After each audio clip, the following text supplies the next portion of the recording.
Juan Becerra Costa, periodista. Mi trabajo en Capital 21, pues es un trabajo en equipo. Es un equipo pues muy comprometido en la televisión pública. Un equipo que busca encontrar qué es lo que le interesa a la audiencia, a los capitalinos, a los habitantes de esta gran ciudad y qué les sirve, qué información les es de interés en su cotidianidad, ¿no? Bueno, pues ahí estamos dándole a una lucha fuerte en contra de medios hegemónicos que tienen mucho rating, que tienen mucha audiencia y que se han dedicado en buena parte de su labor a desinformar. Pues la televisión pública tiene una misión primordial, principal, que es la de llevar interés y información que a la audiencia le sirva, pero también que le divierta y también que le funcione en el sentido de entender qué es lo que está sucediendo en su cotidianidad, en los distintos contextos en los que se desempeña para tomar decisiones. No importa cuál sea, puede ser desde ir a comer unos tacos, cuáles son los buenos, cuáles no están tan caros, hasta entender qué es lo que está sucediendo a nivel político, a nivel social, en materia de salud, en materia de lo que se está discutiendo en el Congreso, en materia de la guerra de narrativas que estamos viviendo en nuestro país, para que ellos con esa información puedan construir una opinión propia y en base a esa opinión puedan tomar decisiones que les favorezcan. Fíjate que es una experiencia fuerte nuestra labor en Capital 21 durante la pandemia, para empezar porque tuvimos una enorme reducción de personal. Éramos muy pocos los que acudíamos al canal y al mismo tiempo en el que se nos presentó un enorme reto de dar información a la audiencia para que supiera qué es lo que estaba sucediendo, qué se sabía sobre lo que estaba sucediendo a través de voces autorizadas y cómo reaccionar. Las recomendaciones de salud, las recomendaciones para quedarse o no quedarse en casa quienes no pudieron, porque no todo el mundo tuvo el privilegio de poderse confinar, porque hay que darle de comer a la familia, ¿no? Porque hay que seguirse moviendo. Y, por otro lado, desmenuzar las investigaciones que se hacían en materia de salud, en materia del virus, en materia de la pandemia, para que las personas no tomaran decisiones equivocadas en base a lo que les estaban bombardeando otros medios, los medios hegemónicos que los estaban asustando, que los estaban apanicando. No hubo uno por ahí, hay un comentarista, vamos a decir nombres, de TV Azteca, ¿no?, que decía: no le haga usted caso al doctor López-Gatell politizando de manera miserable un tema de salud pública, por lo tanto de seguridad, que puede ese tema llevar a la diferencia entre seguir vivo o morir a través de un contagio. Imagínate, no le haga caso usted a la persona que nos está informando cuáles son las acciones, cuáles son los programas que se llevan a cabo para atender una emergencia sanitaria. Sí, eso es terrible, eso es grave. Entonces, en Capital 21 tuvimos un incremento de audiencia impresionante durante la pandemia, porque no politizábamos, no editorializábamos, sino dábamos la información tal cual y señalábamos aquellas inconsistencias, aquellas mentiras, aquellas fake news, aquella infodemia que estaba en otros medios. Entonces, oiga, tenga usted mucho cuidado. Mire, la pandemia no se pasa por una llamada telefónica, ¿no? Por ponerte un ejemplo burdo ahí.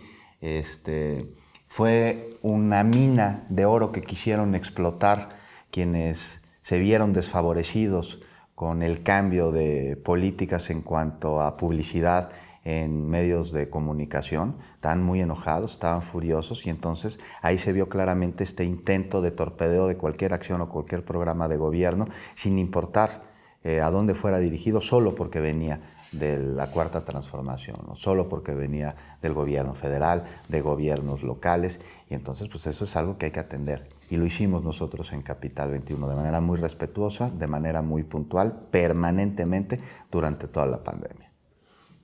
A través de un juicio crítico que estamos construyendo los mexicanos, me parece que no estamos para nada en el lugar que ocupan otros pueblos del continente.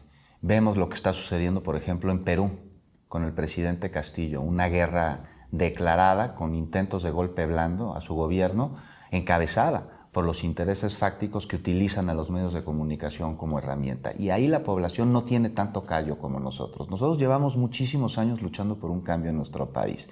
Llevamos varias elecciones votando por Andrés Manuel López Obrador, hemos sufrido fraudes electorales, hemos sufrido la imposición de pseudoactores de telenovela como presidentes de la República, a los que colocaron ahí a través de un casting en vez de un proceso democrático, y ya nos la sabemos más o menos. Entonces el juicio crítico que construimos ya trae cola.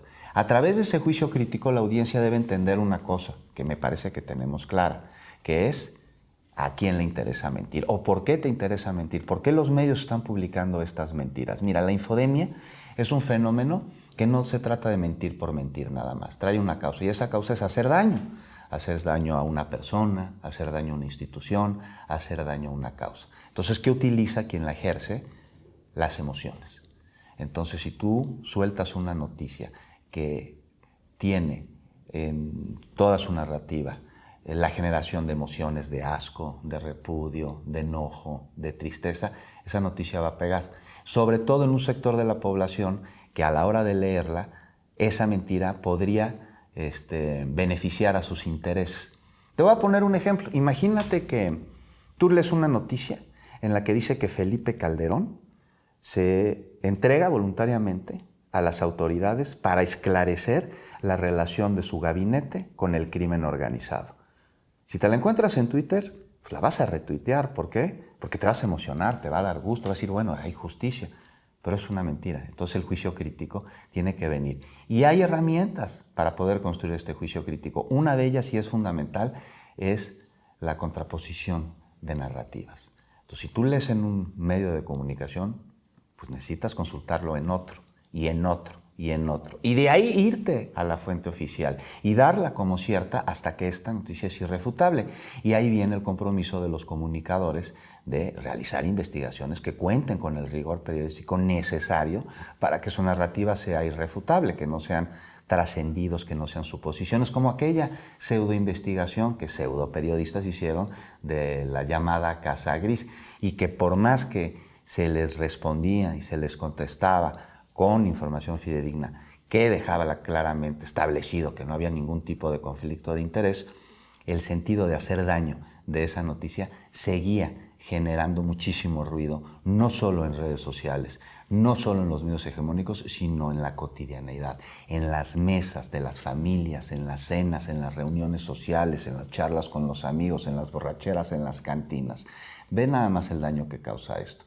Y bueno, pues ahí está el juicio crítico. Si dices, oye, pues ya se demostró que no hay conflicto de interés, ya la empresa contrató a un despacho independiente que además está certificado en los Estados Unidos que determinó que no había conflicto de interés, pues ya la gente se da cuenta de que era una mentira, pero el daño de alguna manera ya está hecho. Y ahí tienes el José Ramón 64, hashtag 25, mentiroso, la Casa Gris porque no vives en Cuba, ¿no? Estas narrativas llenas de xenofobia, llenas de politización de temas que no tendrían que ser politizados y con la intención de desacreditar un movimiento, una transformación que se basa en la lucha contra la corrupción, en la lucha contra la impunidad, que son palabras que escuchamos mucho, que ya se han convertido en lugar común y que atienden directamente a quitar todo eso que repudiamos durante muchísimos años y que nos hizo tanta mella y que nos causó tantas desgracias y que ya no estamos dispuestos a soportar.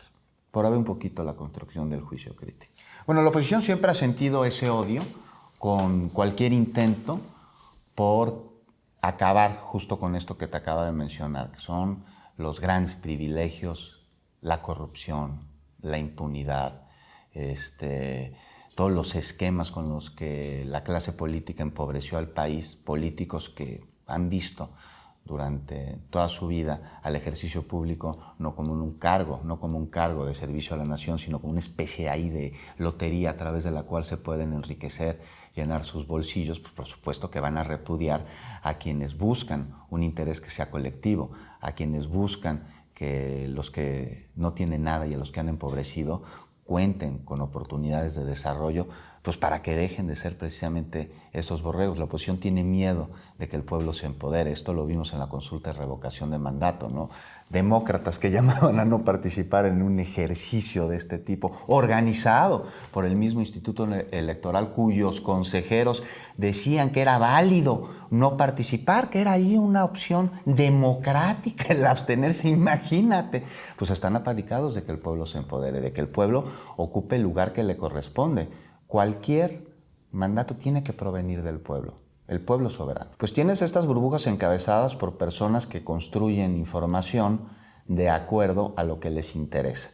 Y eso los tenemos identificados, los del pueblo de México, claramente quiénes son, quienes dejaron de verse favorecidos por esos esquemas de corrupción, periodistas a los que ya no se les da el chayo de Palacio Nacional, porque el chayo existe. Si quieres, luego seguimos hablando ahora de dónde viene el chayo. Y luego tienes una serie de usuarios de redes sociales que me mencionabas, que simpatizan, que tienen los mismos intereses. Yo digo que no necesariamente, yo creo que ellos creen que simpatizan, que tienen los mismos intereses, pero es porque están desinformados, porque ellos no son socios de Iberdrola, no son socios de Claudio X González, no son dueños de las empresas estas que construyeron penales y que las operan con unos contratos megaleoninos, no son los que explotaban el litio. Son un sector de la población al que hay que hablarle. Es un sector de la población que si encontramos la manera de explicarle por qué a ellos también les benefician los programas y las acciones de gobierno, van a cambiar de postura, porque nos conviene a todos. Nada más que ellos no se identifican históricamente como pueblo. Escuchan la palabra pueblo y se ven ajenos, se sienten lejanos. No les interesa. Y también son pueblo, nada más que no se han dado cuenta. Hay que enseñarles que todos somos pueblo. Y que la Cuarta Transformación no es un gobierno, no es un presidente, no es un partido político. La Cuarta Transformación es el pueblo de México, incluyendo a los que no votaron por ella. ¿Por qué? Porque los programas que están llevando a cabo afectan a todos los mexicanos y en su mayoría los afectan de manera positiva. Y como los resultados tardan en verse porque pues no son como de generación espontánea, pues entonces aprovechan esta coyuntura para intentar torpedear estas acciones. Muchos sin saber que se están torpedeando a ellos mismos y que al hacerlo, en el futuro, ellos mismos y su descendencia, sus hijos y sus nietos, se van a ver afectados en un esquema que nos regresaría a la época virreinal, ¿no? O peor aún, al priismo, que se robó mucho más, al neoliberalismo, vámonos a menos años, se robó mucho más, se saqueó mucho más al país durante el neoliberalismo que durante la época virreinal. Y dentro de un privilegio que es efímero, ellos nos están dando cuenta de esta situación. Aquí tenemos que tener algo muy claro. Durante muchos años, hasta 2018, los poderes estaban en las mismas manos. Tenemos el poder político en el gobierno. Con él viene el Poder Ejecutivo, el Poder Legislativo y el Poder Judicial. Tenemos los poderes fácticos, que estaban en el mismo bando. Tenemos a los medios de comunicación, tenemos a los intereses económicos y tenemos al crimen organizado, que es también un poder fáctico. Y todo salía del mismo lugar. En 2018 esto cambió y el poder político cambió de manos, pero los otros poderes fácticos no. Se quedaron en ese mismo grupo, pero ya no despachando desde Palacio Nacional. Entonces el chayo viene de las mismas personas, pero ya no del ejercicio público. Y se sigue repartiendo estos pseudocomunicadores. Son las mismas personas, las empresas que tenían estos contratazos, el crimen organizado y los medios de comunicación que muchos pues son parte de conglomerados, de grandes empresas que tienen otros intereses. Entonces ahí está este chayo, que así se llama porque había un asistente en Los Pinos, hoy la casa de todos los mexicanos, que se llamaba Rosario y era la encargada de repartir los sobres con dinero a los periodistas. Entonces, oye, ¿y cómo te fue con Chayo? Y mientras mejor te fuera con Chayo, mientras más gordo fuera el sobre, pues no solo te beneficiabas económicamente, sino también los periodistas se beneficiaban en su ego porque eso significaba que tenían mayor influencia en la opinión pública. Y ahí sigue. Y lo vemos claramente en las primeras planas, en las estaciones de radio, en los noticiarios televisivos y por supuesto a través de sus actores en las redes sociales. Y entonces tienes barbaridades como pseudoperiodistas o políticos oportunistas que dicen que se van a traer a México, por ejemplo, a 500 médicos cubanos en calidad de esclavos de un régimen socialista a intentar desestabilizar el bienestar de una nación capitalista, hazme el favor. Te podría hablar de ejes. Tenemos ejes de movilidad, derechos humanos, que se ve claramente en la manera en la que se atienden las movilizaciones. Sobre todo, un buen ejemplo son las movilizaciones de mujeres, ¿no?, que salen a exigir el cumplimiento de sus derechos y a repudiar la violencia. Y que hay grupos que pues salen a generar violencia para reclamar que hay violencia y que realmente pues no están dentro de este reclamo y que distraen un reclamo que debe ser atendido. Pues ya no se las madrean, ya no las reprimen. ¿Por qué? Pues porque eso sería aventarle gasolina a un fenómeno. Entonces ahora las contienen. Y esto lo vemos en el comportamiento de las participantes en estas marchas. Hace 2 años se indignaban si se le criticaba a las que aventaban bombas o vandalizaban.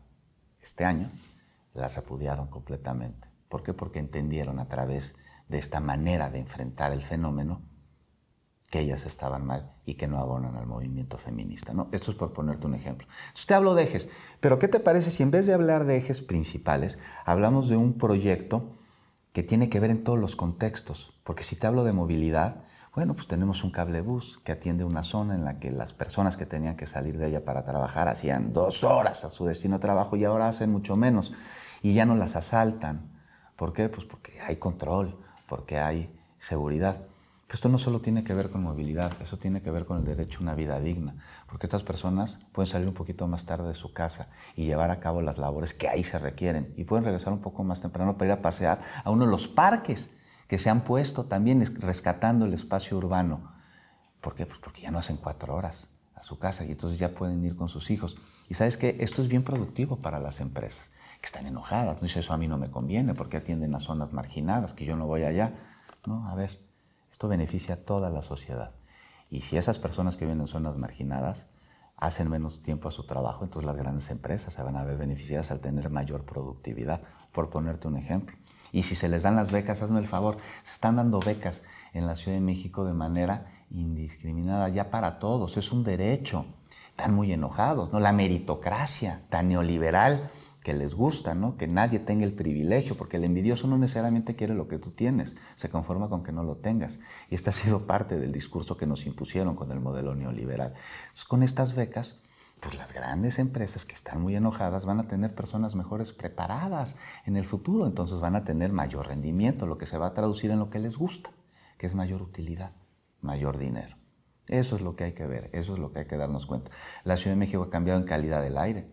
Hay que ver que si bien tenemos niveles de contaminación que no son aceptables, las contingencias han ido disminuyendo año con año. Y si uno se da una vuelta por el sitio del Sistema de Monitoreo Atmosférico de la Ciudad de México, podemos ver desde 1989 hasta la fecha cómo este mapa ha ido cambiando de color del morado al amarillo. Eso es una vida digna, eso es un derecho. Ha cambiado en el sentido de que su gobierno busca a la gente y a su beneficio a través de una causa. Y, por ejemplo, lo de las becas. Regresamos a las becas. Dijeron, esto es clientelismo, tiene fines electorales. Pues, señores, ¿qué creen? Se va a decretar que sea ley, que sea constitucional, y esto trasciende sexenios, gobernantes y partidos. Esto es para la población. Y es que ya nos urge, ya lo necesitábamos. Un gobierno que busque el beneficio colectivo, no aquel particular, no el de los cuates, no el de hincharse el dinero y beneficiar nada más a quienes te pueden ayudar a este propósito. Hay aquí un dato que valdría la pena revisar, no sé si te parezca. El crimen organizado en México ha hecho un terrible daño, coludido con poderes políticos y con grandes transnacionales. Y entonces lo que vemos es que se atienden las causas. O sea, buscar por qué el crimen organizado ha permeado de esta manera a la población. Pues no es difícil entenderlo. Una población que no tiene oportunidad de desarrollo y que en el intento por llevar el sustento a la familia se ve en la última necesidad de delinquir para ello, bueno, pues hay que cambiar esto. Hay que dar oportunidad de desarrollo. Y sobre la percepción de criminalidad, de delincuencia y el índice de delincuencia, tenemos 2 datos. Bajan muchos delitos, ¿no? El homicidio doloso, el robo a casa habitación, a transeúnte, a transporte público, a automóvil, en fin, una serie de crímenes de impacto social cuya incidencia ahí está claramente señalada, que ha bajado, pero la percepción no en todos lados. Y si te pones a revisar estos datos, esta percepción no ha bajado en lugares donde no hay criminalidad. Entonces como que suena raro, ¿no? O sea, si donde tú vives y tú sales, puedes hacerlo de manera tranquila, pero aún así tienes la percepción de que hay inseguridad. ¿De dónde viene? ¿De dónde construyen esta percepción? Pues precisamente de las narrativas que hacen los medios hegemónicos en un esquema pues muy utilizado por el crimen organizado, que es calentar la plaza. Nada más que ellos no lo están haciendo necesariamente con sicarios y balazos, sino lo están haciendo con plumas y periodicazos. Y con eso causan miedo en la gente. Y por eso cuando hay un proceso electoral empiezan a dispararse alertas Amber falsas, por ejemplo, ¿no? que ahí quedaron, que realmente no desapareció la persona. Son ejércitos de bots con intenciones bien oscuras que buscan generar percepción de miedo en la población. Y vienen los chismes, y vienen las cadenas, ¿no? Se ha convertido de alguna manera la oposición en el chismógrafo nacional. Si en sexenios anteriores su deporte era la simulación a través de las empresas y las factureras, hoy es el chismógrafo, hoy es la infodemia, hoy es la desinformación. ¿Por qué? Porque les funciona y además tienen mucho tiempo haciéndolo, llevan 2000 años evangelizando. Imagínate tú si no van a tener experiencia para andar metiendo dogmas en las personas.